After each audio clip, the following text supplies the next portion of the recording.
More on theory, a note of what's the heart, the mind, the conscience, and what's an opinion and how it's made.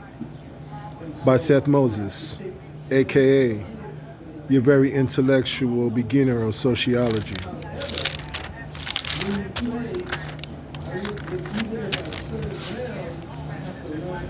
Thinking with the heart for actions and not allowing your mind, which has been used for so many years, dictate your self control or attributes mainly. Also, living on emotions like love or protection.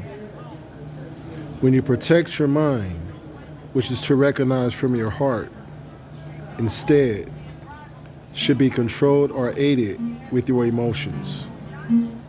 Happy, less fortunate for a lot, but true aloud by many. Your less convicted ideas should no longer give your soul its commands, for it is dramatical. A Ferris wheel is dramatical.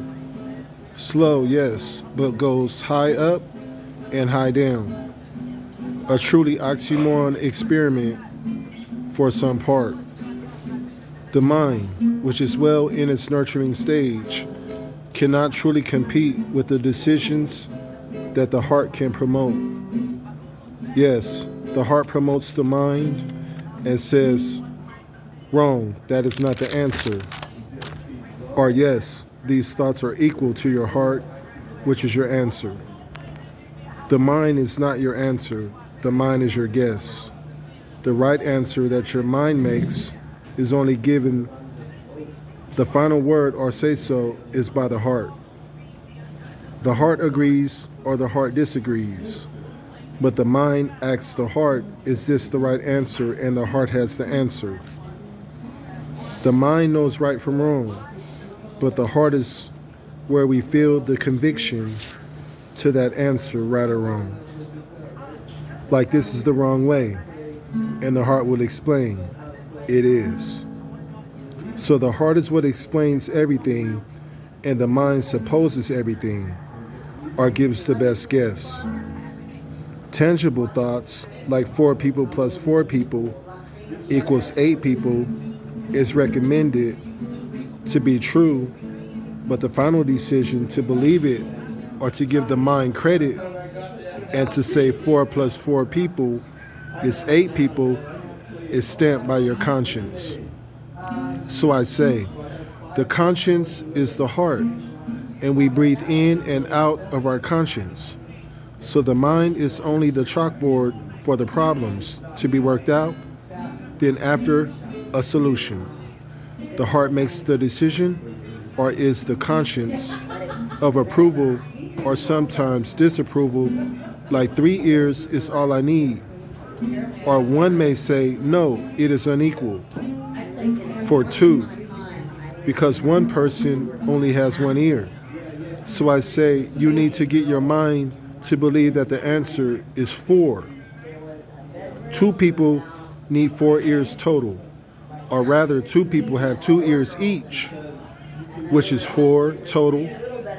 And the mind, which passes the ball to your heart or conscience, says, yes, I'm more satisfied with the philosophy that we need 4 ears out of 2 people and not 3, meaning 3 people have ears, but really the summary should state that 3 people equals 6 ears total and not 3 people with 1 ear each.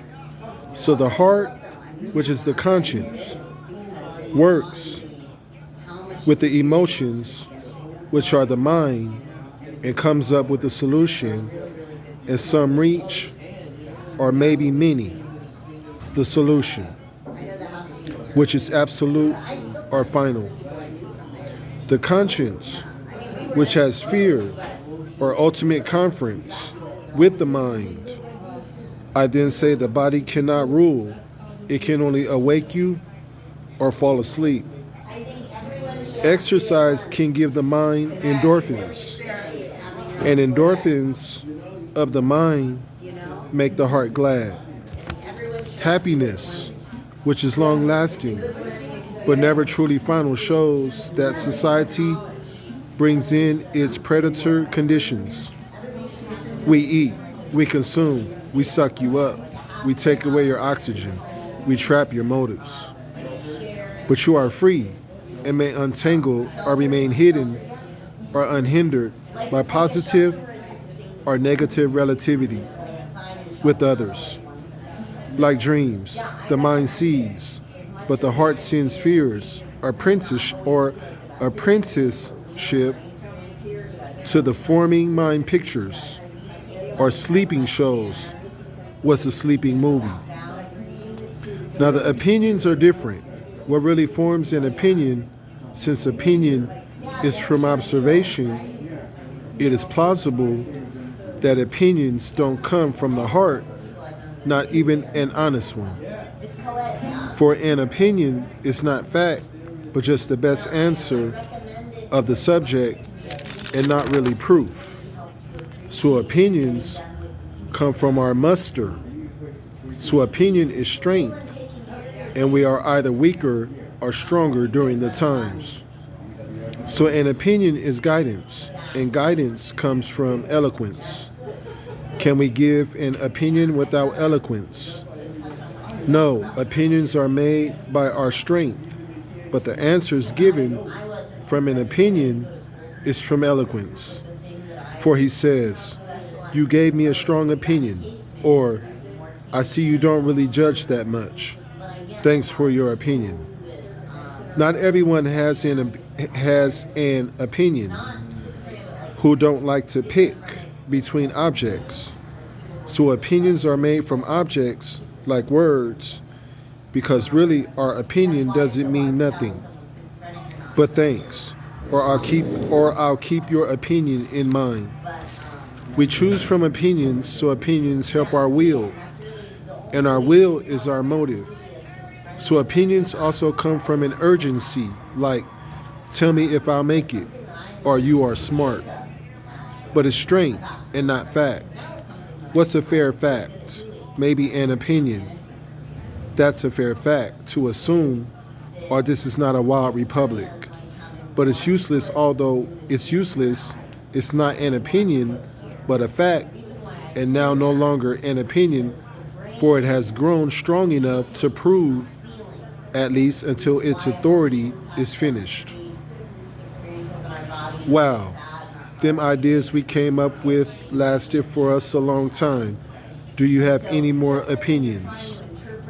So we see that opinion is like law, for an opinion brought justice. So opinion is commandment and not the heart. Opinion is choice and not the mind's answer, but it is the answer from suggestion, which is eloquence. Moral and theory, a note of what's the heart, the mind, the conscience, and what's an opinion and how it's made, by Sethmoses, aka your very intellectual beginner of sociology.